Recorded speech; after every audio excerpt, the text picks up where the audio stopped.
Are you ready to bring more joy into your life? Well, today is your lucky day because we have exactly what you need. Join Rev Gina for Finding the Joy in the Journey.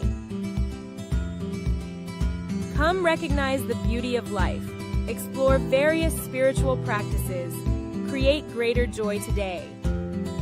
Join us every Wednesday at 12 noon Mountain Time, 2 p.m. Eastern Time, only on New Thought Media Network. Okay, let's get ready to find your joy with Rev Gina.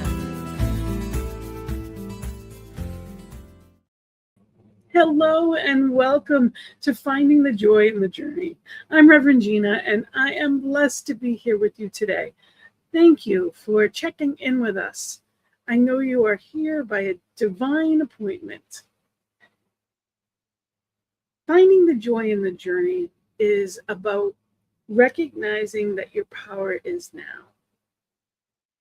Too often we live our life waiting for whatever it may be, waiting for something to happen, waiting for the vacation, waiting for the new job, waiting for the right mate, waiting. And we get to these wonderful points in our lives, and then we set our goals for the next one. And I'm a life coach. I fully believe in goals. But it's not about checking things off a list. We are here to enjoy the process of getting there. If you're climbing a mountain, there's a beautiful view every step of the way.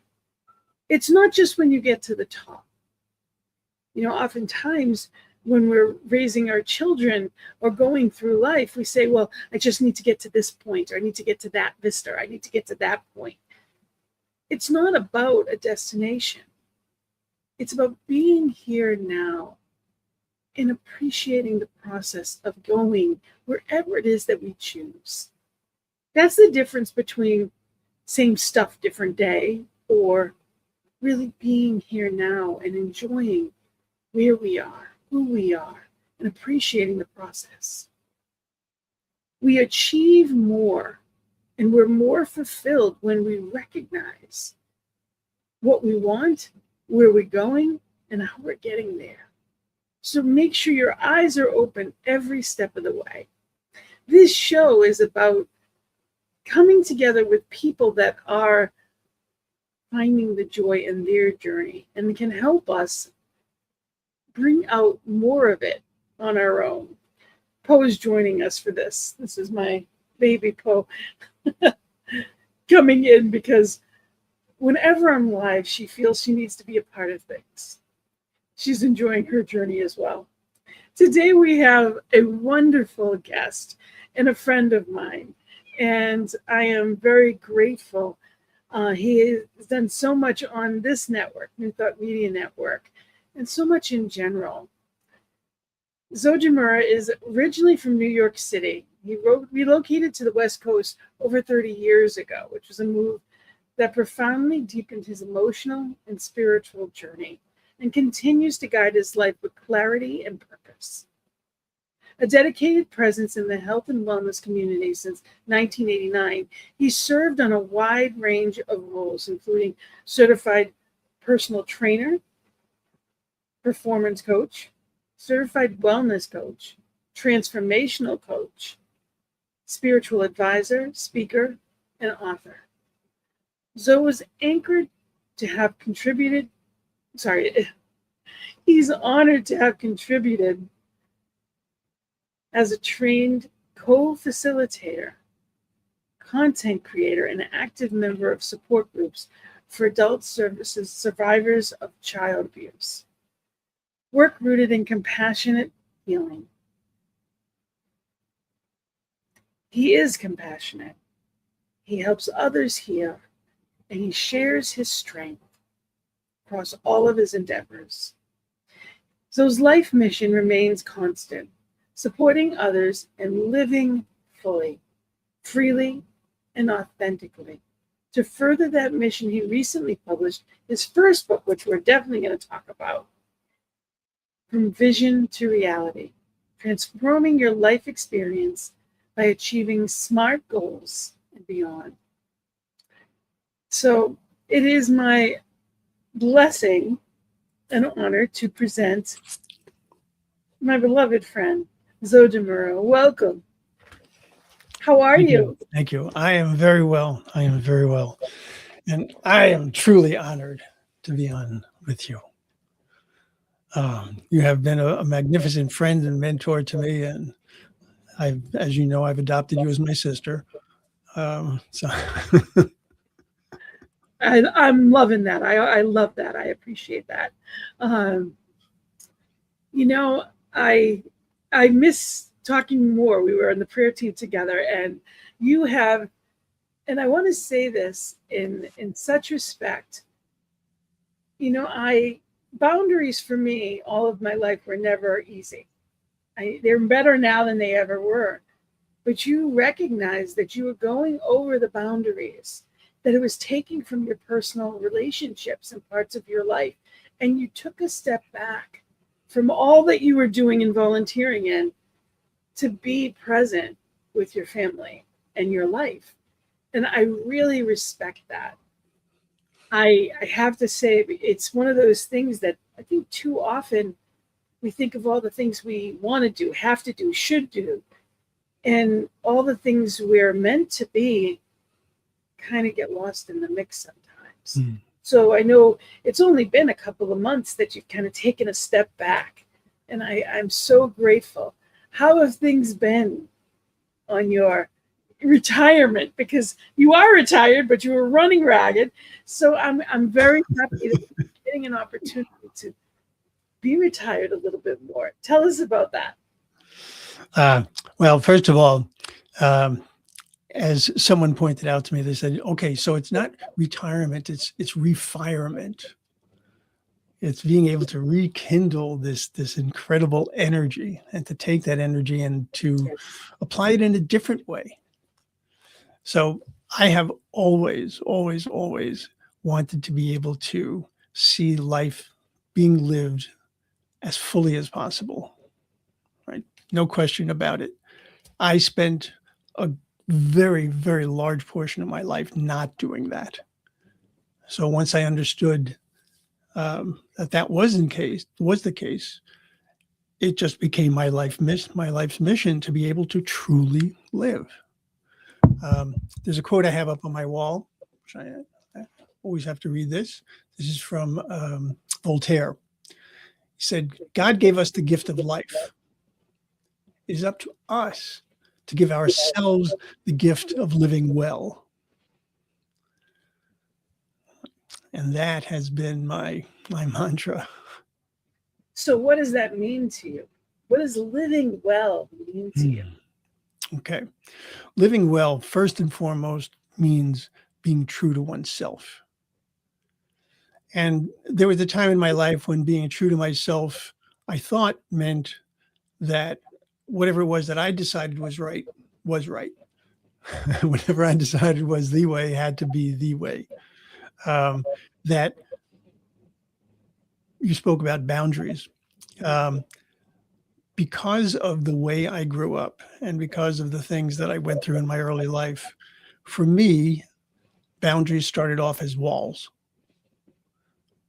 And being able to keep things out to protect myself, and I use protect in quotes, became so important to me.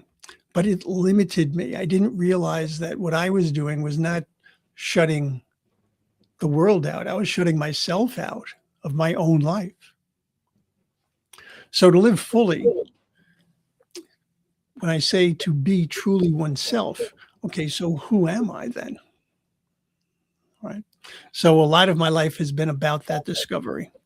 And one of the things that I absolutely love about New Thought was the understanding that I am created in love and of love and as love.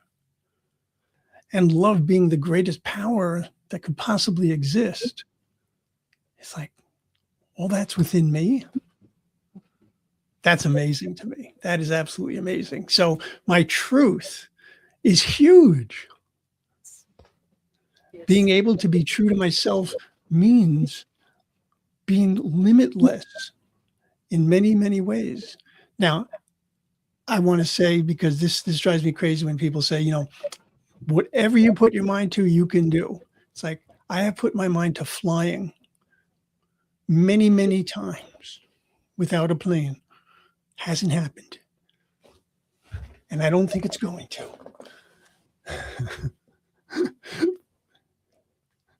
No, it's one of those things that we can fly in different ways, because you can go on an amusement park ride and you're flying.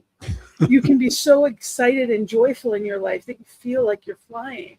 So flying has different, it doesn't mean you're going to grow feathers tomorrow. So it can be different perspectives on that. But for me, I spent most of my life as a human doing, not a human being. And everything in life is perspective. And I really appreciate your ability to recognize when your perspective felt out of kilter, because that's part of what blocks our joy. If we're too busy, we're too busy. What gives is our joy, our life. What we are here for often is what gives. People think, and I know as the life coach, like I said, you think in terms of purpose. Yes, your purpose is to be whatever. Maybe you're great at a certain job. Maybe you're great at a certain vocation or skill. But your job is to be. Like it's existing, it's living, it's appreciating, whatever that looks like. It's singing, it's dancing, it's, whether it's art, whether it's poetry, whatever it is that makes you light up from the inside out. It's not just doing things for other people, and it's not a job. Too often we set ourselves on, this is what I want, and I have to achieve just this. And we miss the forest for the trees. Why am I doing it? My husband is someone that works very hard and has never asked for anything for himself. He's my greatest gift, and he does everything for me. I've been through a lot, and he was the one that carried me through much. And we recently bought a car, and it's one of those things that he got the hand-me-down car. I got the better one. He got what was left, because I got the safe one. Well, I'm not physically able to drive at this point. So eventually I'll get the hand-operated car, but I'm not, and that's okay. So this is all his. And he got exactly what he wanted. The color, the rims, the sunroof, he got exactly what he wanted. And it's not an extravagant car by any means, but it was what he wanted. Mm-hmm. He's so happy. And I'm so happy because he's so happy. And it's almost like he feels like he's working for something now, something more than he was before. He sees it every day in a different way. It's a different perspective. It's not a grind. He gets into his car and he knows part of what it's for. And it's not just about monetary things, because he's never had anything like that. But it's just about the fact that he enjoys it, and it really makes him happy. And it took a lot of work to teach him he was worth it. You're worth it. And I made him say it back to me. And I God knows it was painful for him to say it back to me. And I keep making him say it back to me, because it's so important that we know we're worth it. It doesn't mean that we put our life, it's not about buying things, or I don't mean it in that way, but we have to remember that we're a priority in our lives. Yep. So I need to hear all about your book. So tell me about this wonderful, and I know I have it, but I want other people that don't have it to tell us about From Vision to Reality. Okay. So the interesting thing about this title is, when I first came up with From Vision to Reality, I said, that's the perfect way for me to describe this process. And I thought, okay, I know people have written about things like this before, but this is my title. And of course, I had to come up with a subtitle as well. It's a good thing I came up with that subtitle, because there's about 20 books out there called From Vision to Reality. So let's say the subtitle, Transforming Your Life Experience. Transforming Your Life Experience. by achieving SMART goals and beyond. Perfect. Okay, so transformation is a key Yes. for me in terms of joy. And the thing that I think some people miss out on when they think of transformation is they think that they have to become something that they are not. And the reality of it is, we need to become who we are. So being able to understand that truth, being able to see what that means in your life, being able to see how the being can be implemented by the doing. Right? Yes. That's a lot of what this book is about. You know, and the who am I question and those things that to be able to transform, we need to know where we're starting from.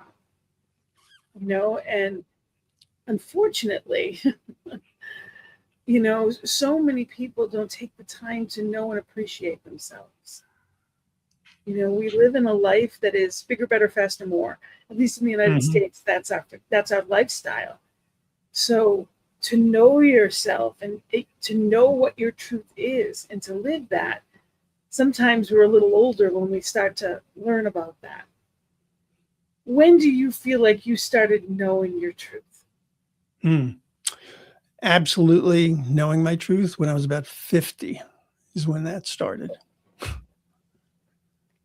And that's a mere 26 years ago. and I say that, but you know, it's so important that we honor ourselves because people aren't going to honor us unless we honor ourselves. We teach people how to treat us. We teach them what's acceptable, what isn't, and what they can expect from us or not. So if there's relationships that are one-sided in my life, I help create that. And I get the chance now to recreate that if it's not working. I don't have to continue to do the things that don't make me happy. Yep. And that's any relationship. That can be with family, friends. You know, too often we see marriages because people aren't honoring each other. They're not seeing, you know, communicating with each other. You know, it's about every day honoring who we're with and we spend our time with, but especially honoring ourselves. Yep. So tell me about your book. And I'm gonna put the QR code up so people have it so that they can reach out and get it. I'm just gonna put that there. It's gonna block us a little bit, but that's okay. So people can use the QR code, and I will show it again in a little bit so they can get it. But if you can tell me about the book. Okay. Let's start with some very simple stuff. The building blocks of transformation, right? Because that's really what this book is about. Creating a vision, defining the outcomes of that vision, and then developing goals to support those outcomes.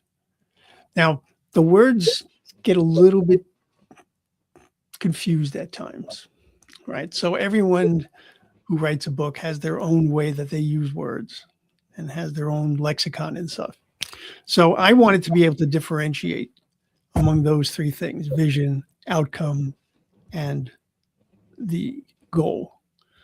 Many times when people say that they have a goal, what they're talking about is a specific outcome, okay, which is the result. Now, why do you want that result? What is it going to mean to you? All right. That feeds back into the idea of vision. So we can start at the top, we could start at the bottom, we could start in the middle.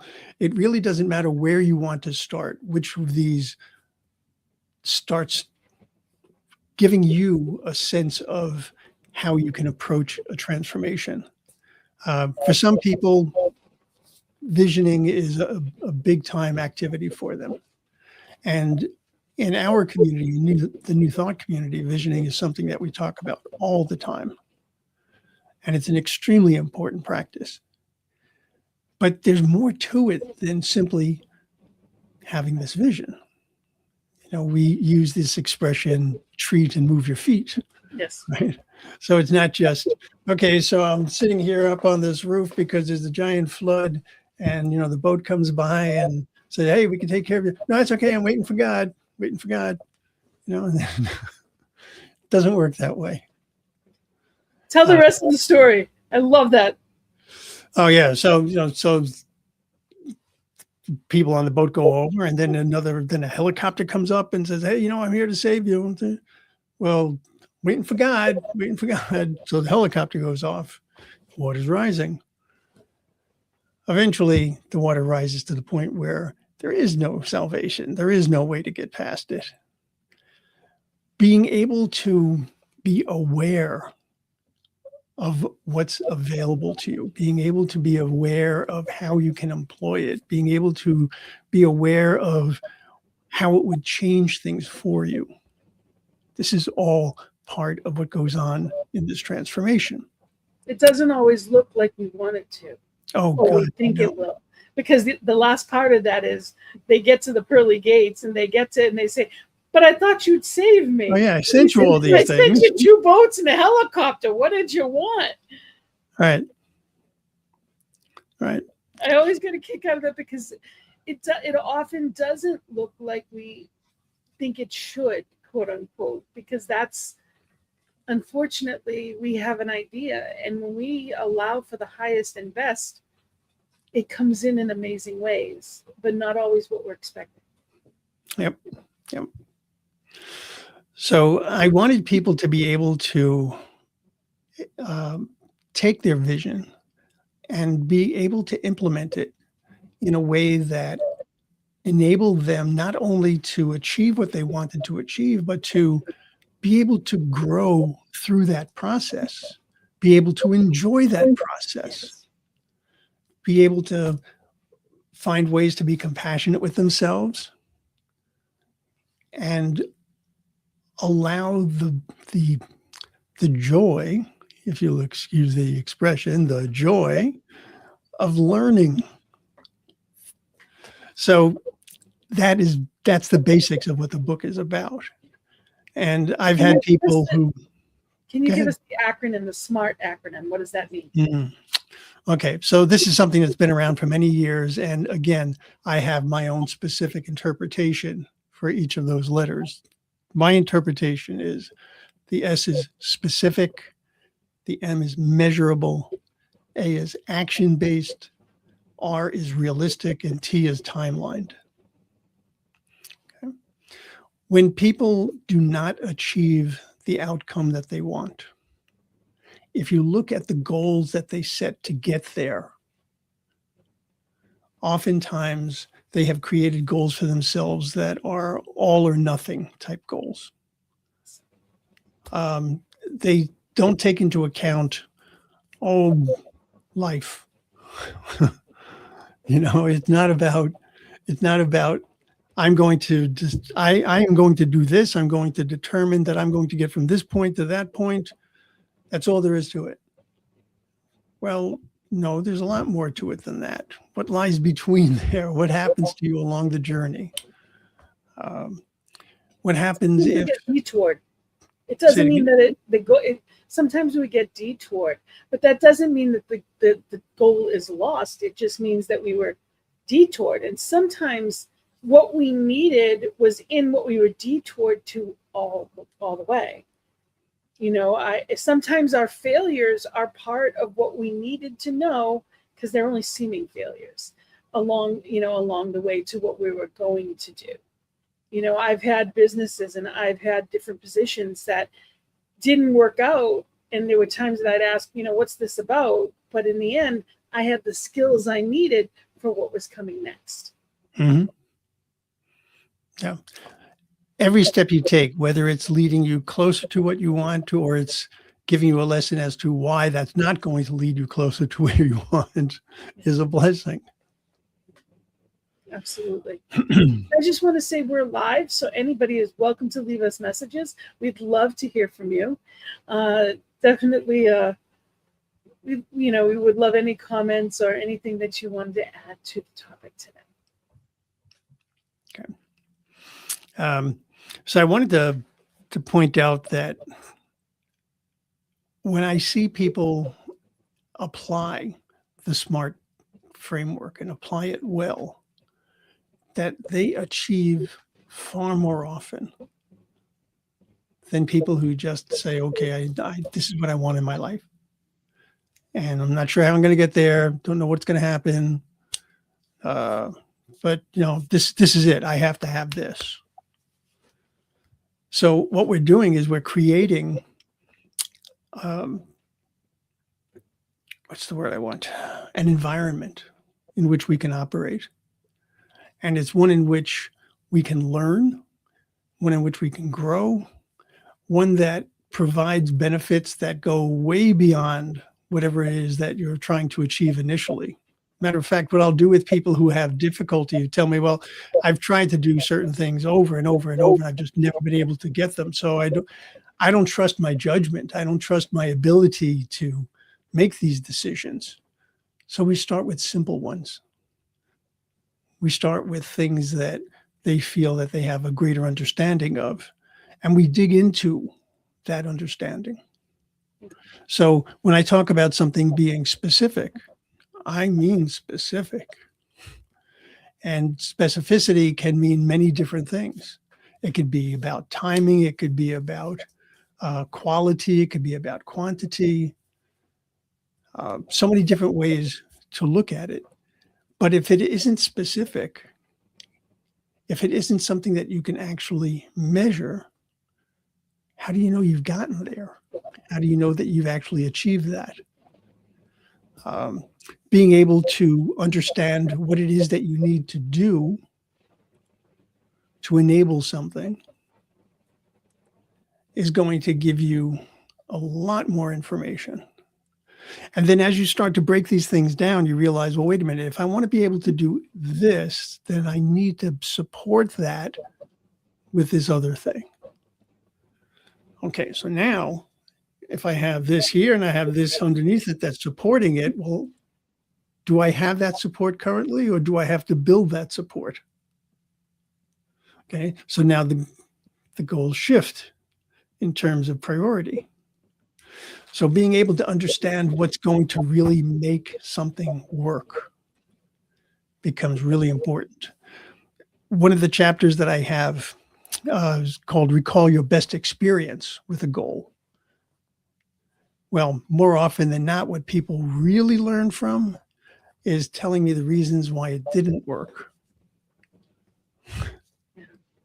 All right. And I even have a chapter that I call Actively Anticipate Potential Obstacles.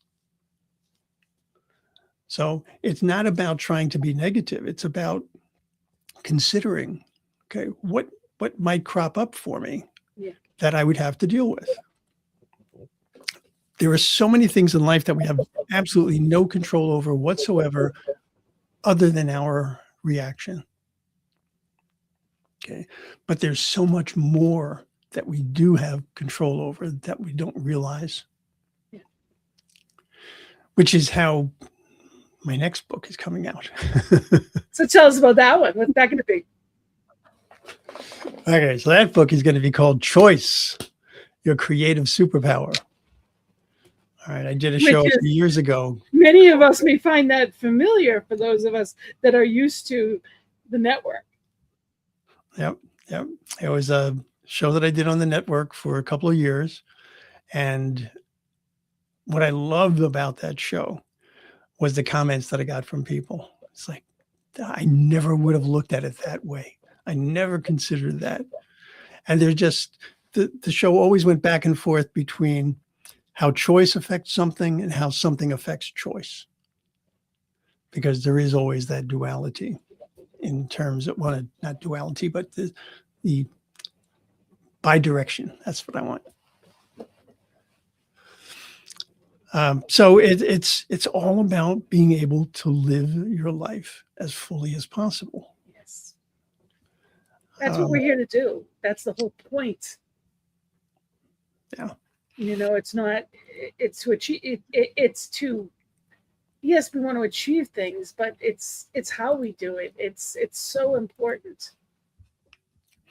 And one of the things that I find, and I just want to put this up real quick So it gives us a little bit more. It's not as big as it could be.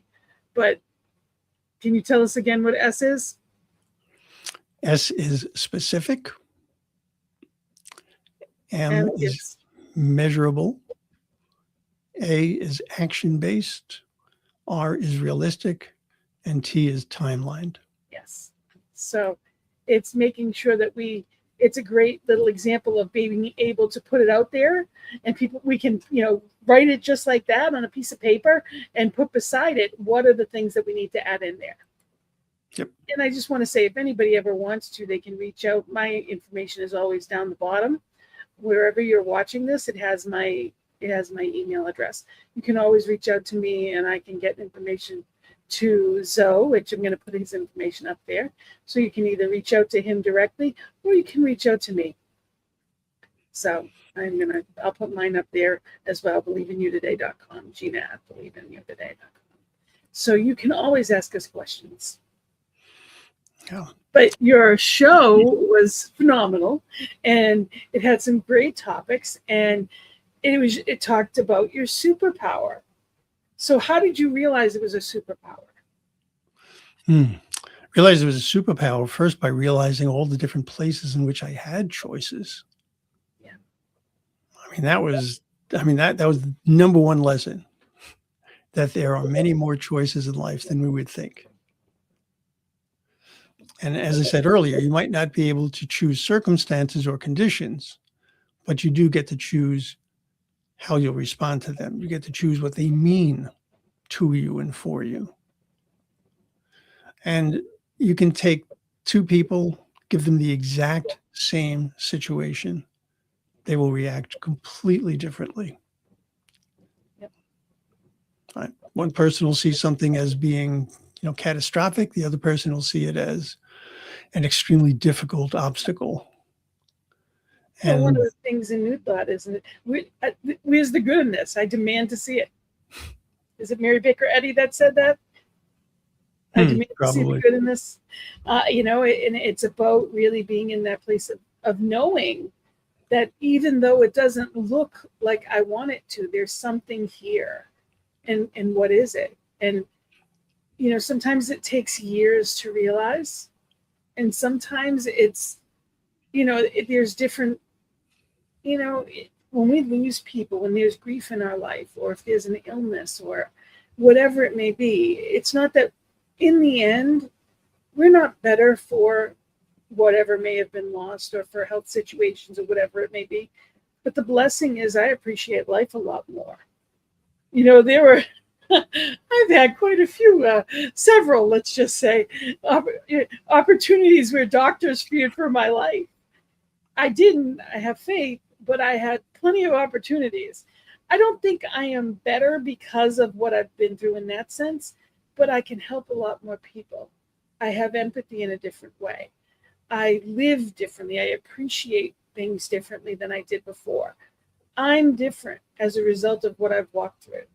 Mm-hmm. And even the walking part, that's because there's been several times that I, after surgery, could not walk. It literally was paralyzed 2 different times. Once I was paralyzed and I couldn't physically, and the second time I wasn't able because my leg, they took out my fibula, they wouldn't have been able to hold me. So even just walking is a blessing. So it's trying to look at, it doesn't always look like we want it to, but it doesn't mean it's not wonderful.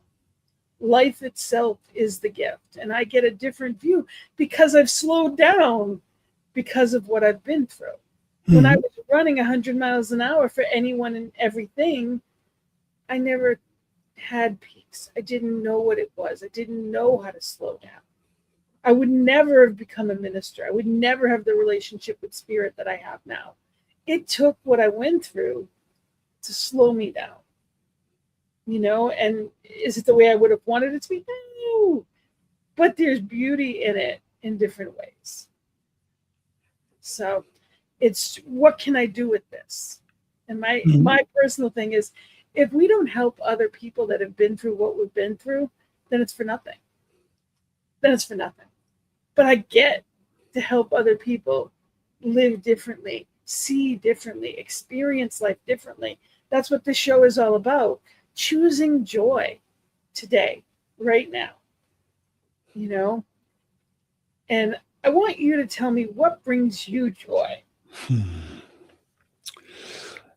So at one point, I used to think that what was really important was joy and freedom.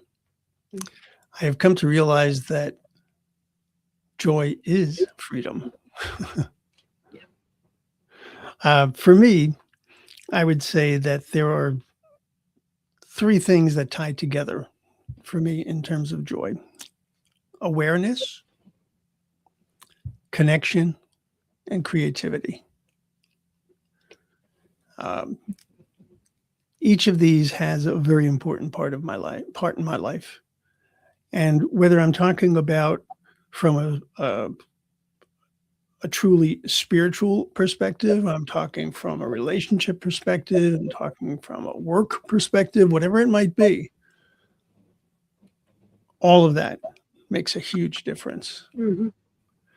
I mean, the awareness piece, as I had mentioned before, the idea of being aware that I had choice points, Yes. right? Take the I mean, time to pause. Take the time to pause. Yeah.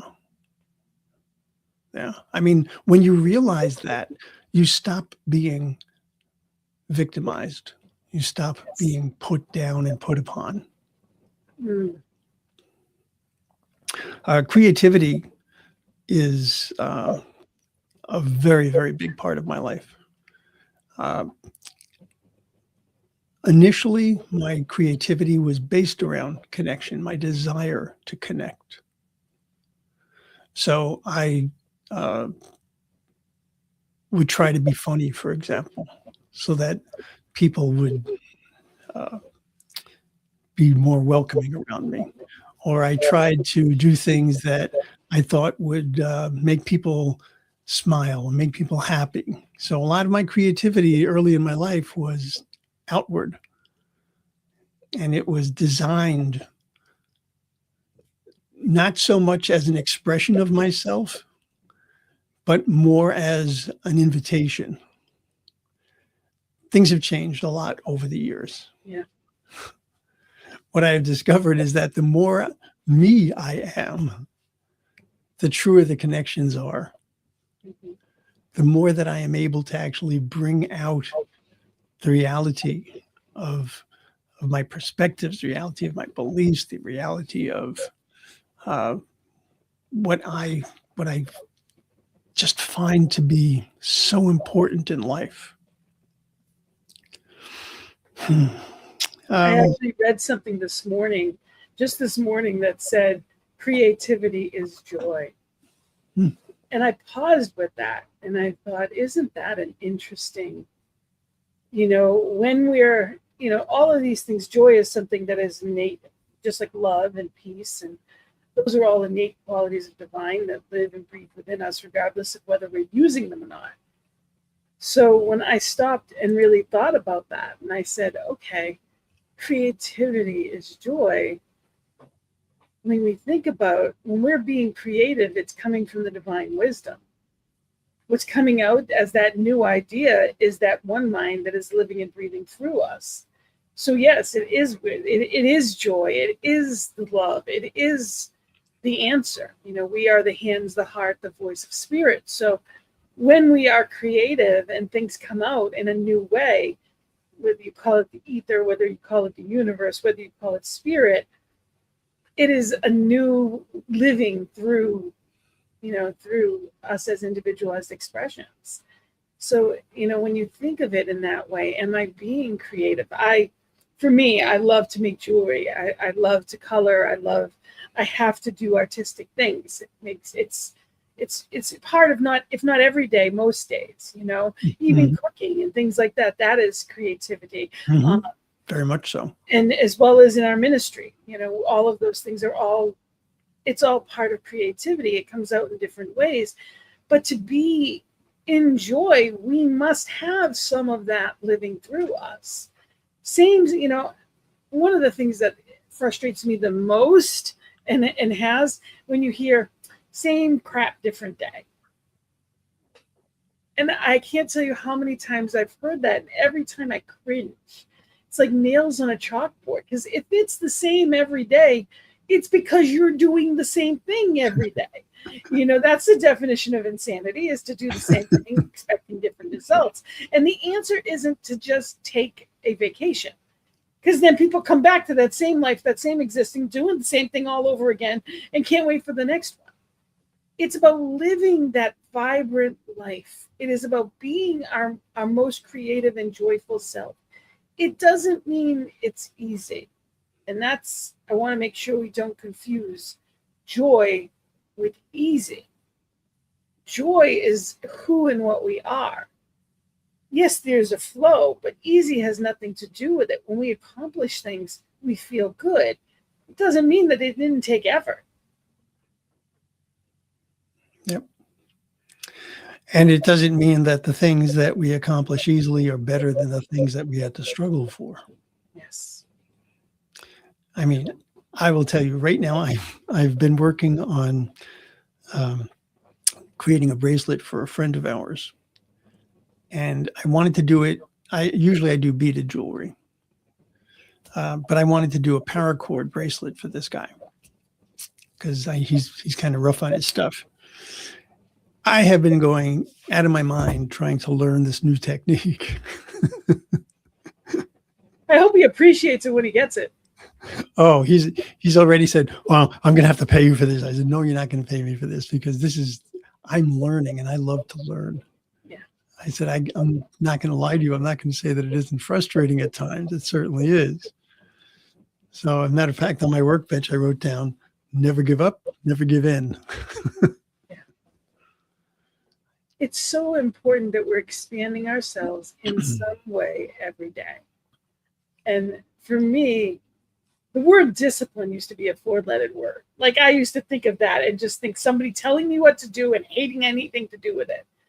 And I try to look at it now as disciple of. Mm-hmm.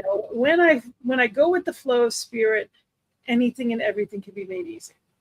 So I'm realizing that being disciplined gives my life an outline, which makes it easier. When I'm in a routine of doing my daily readings and getting up and starting my day, it's a routine. It's easy. But when I try to do things and it's not a routine, everyone takes individual effort. So it's figuring out the balance between that and not looking at it as a bad thing, but realizing sometimes even the things that we thought were bad are there to help us. And it's learning how to adjust accordingly. How do I make this a joyous journey? Part of what this show is named after is my book. It was The Joy is in the Journey is what my book first book was. And the thing about that is realizing that that's the point, the journey, not the destination. Like I said, our life in this, especially the United States, is always looking for what's next rather than what's here. And the only place that you can possibly be joyful is here and now. Mm-hmm. So if we're living in a way that's somewhere else, we're not going to feel fulfilled no matter what we do. So what do you do, or what are you doing to bring more joy into your life these days? Okay. Well, the largest step that I've taken recently was, quote unquote, retiring. So what that means is that I don't have any clients anymore.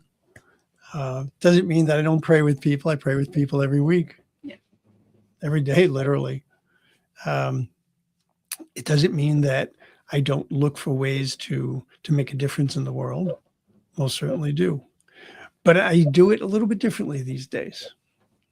Like being able to spread, when I did the shows, it was important for me to do that because I wanted to be able to give people tools and give them perspectives and ideas that they might not have seen before. Yes. And what I'm doing now, I'm doing the same thing through my book. And to my next book and my next one. Yes. It makes a difference to me. And just being able to talk about the things that I love and the ways that they have changed me and the ways that they have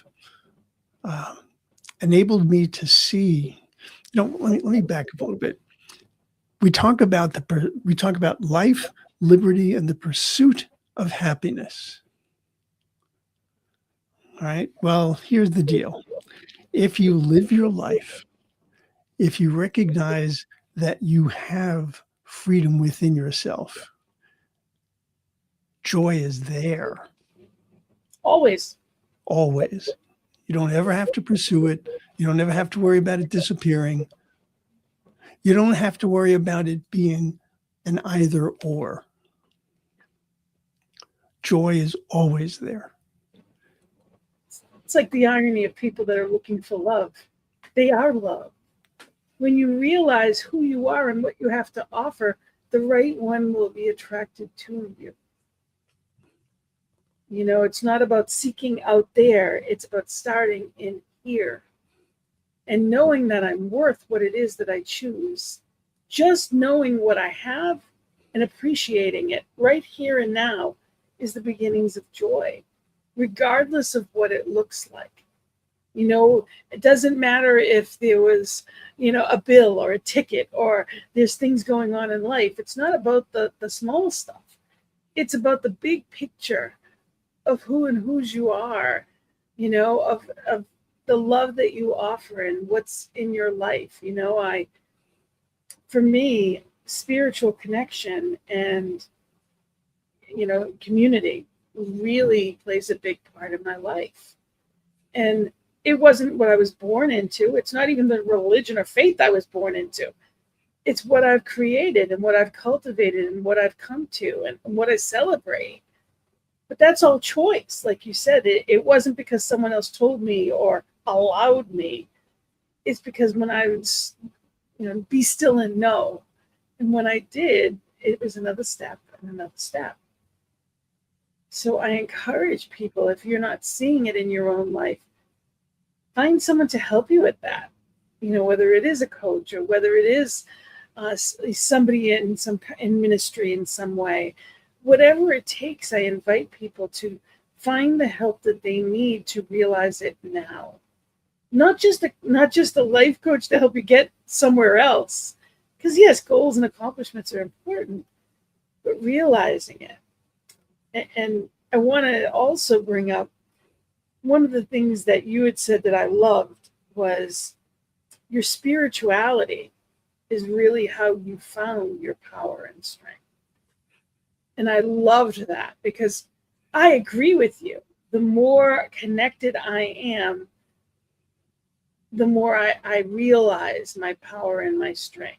That has been by far what I call my life raft, so that I can only fall so far because I'm on the life raft. Can you explain how that looks in your life? How did you found, through your faith, your spiritual connection, how did you find your strength and power? Well, let me see. So many different ways. One way, for example, is the understanding that I am enough. I mean, that was huge for me. Yes. I spent a lot of years thinking that either I was incompetent, incapable, or fake. That somehow, what's it called, imposter syndrome, that people would find out that I really didn't, there was really no there.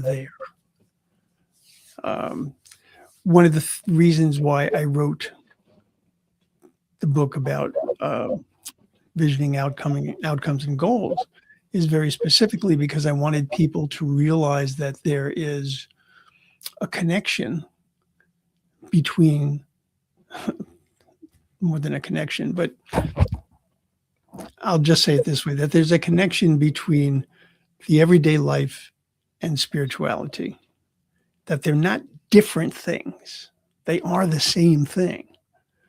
And whether you choose to use quote unquote spiritual words or not, it's still the same thing. I mean, for example, what's in this book, I use these same techniques when I was doing organizational development with corporations.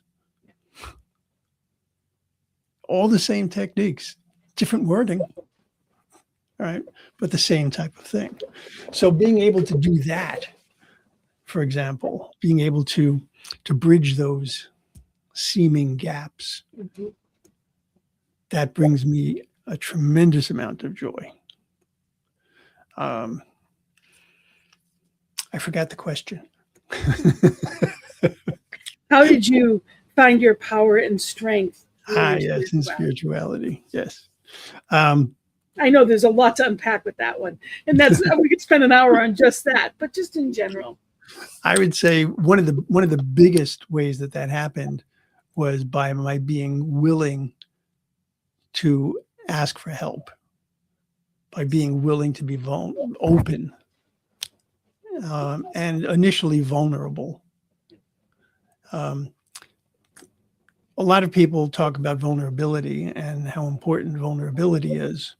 I, of course, because I'm that kind of person, say, yeah, and I don't want to go through my life feeling vulnerable. I want to go through my life feeling confident. I want to go through my life feeling open. All right. Feeling vulnerable means that you're recognizing that there is a possibility of something that you don't like happening. All right. And without a doubt, that's reasonable at times, but it's not how I want to live my life. So by being open, by being true to who I am, that has to be a way to express spirituality, because my spirituality is who I am. It is what I am. I personally believe that there's a light inside us that shines. And when you see someone's eyes shining from the inside out, they are spiritually connected. There's a different kind of joy. There's a different kind of light that shows up when people are spiritually connected. And I want to make sure I'm not speaking of religious connection. Right. Religion is something that I consider man-made. And I'm not saying it's not divinely inspired. I'm not minimizing the importance of it. I'm a minister. I'm not saying don't believe in anything. I am just saying, I am saying there's a connection.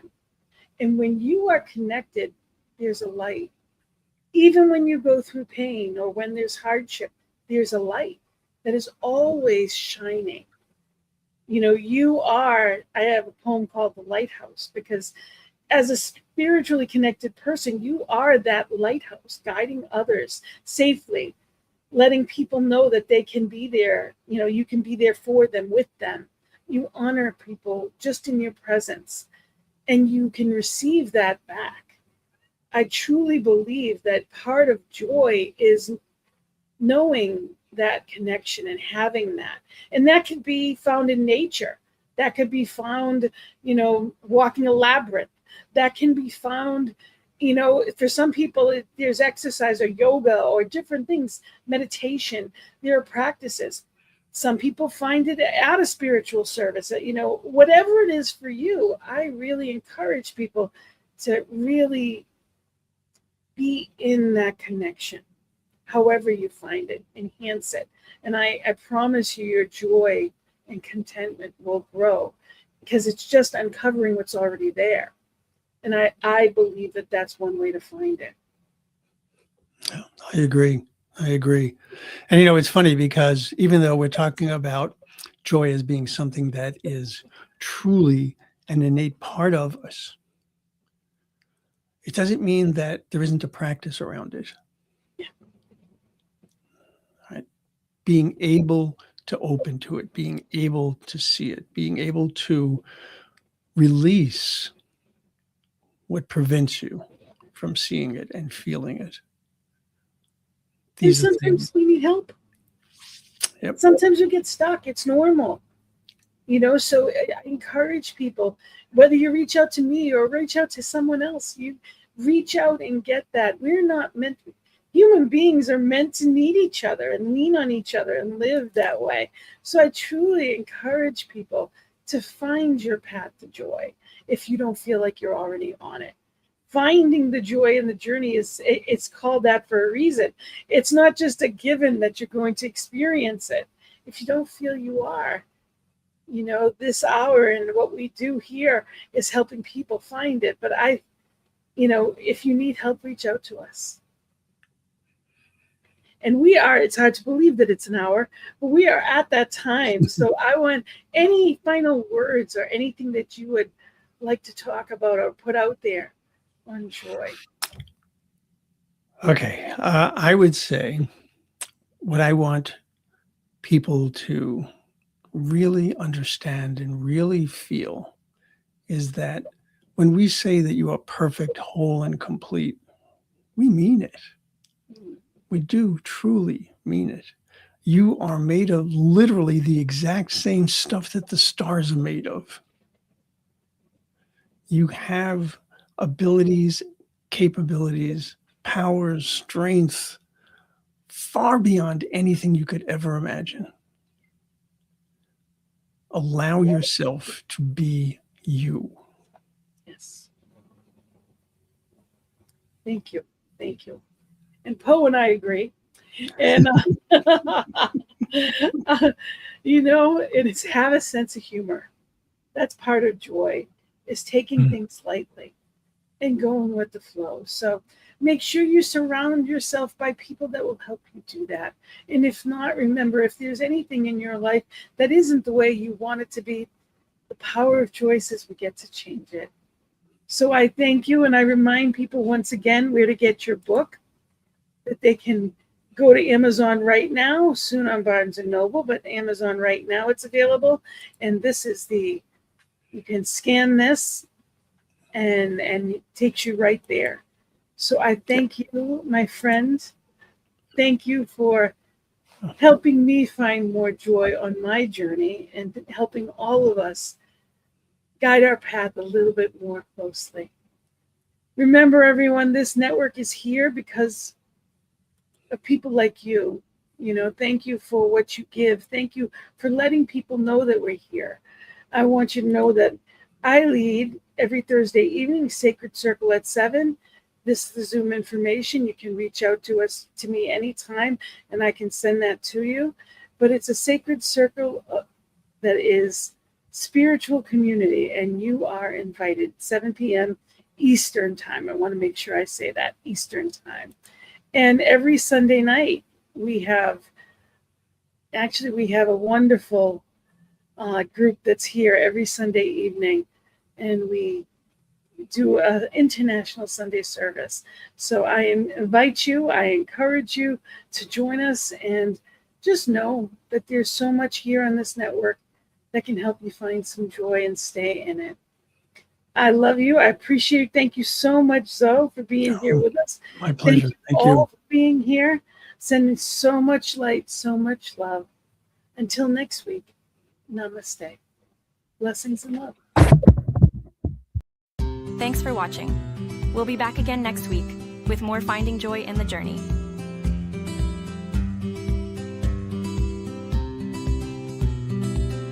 Be sure to like, share, and subscribe. Join us at 12 noon Mountain Time and 2 p.m. Eastern Time, every Wednesday, only on New Thought Media Network.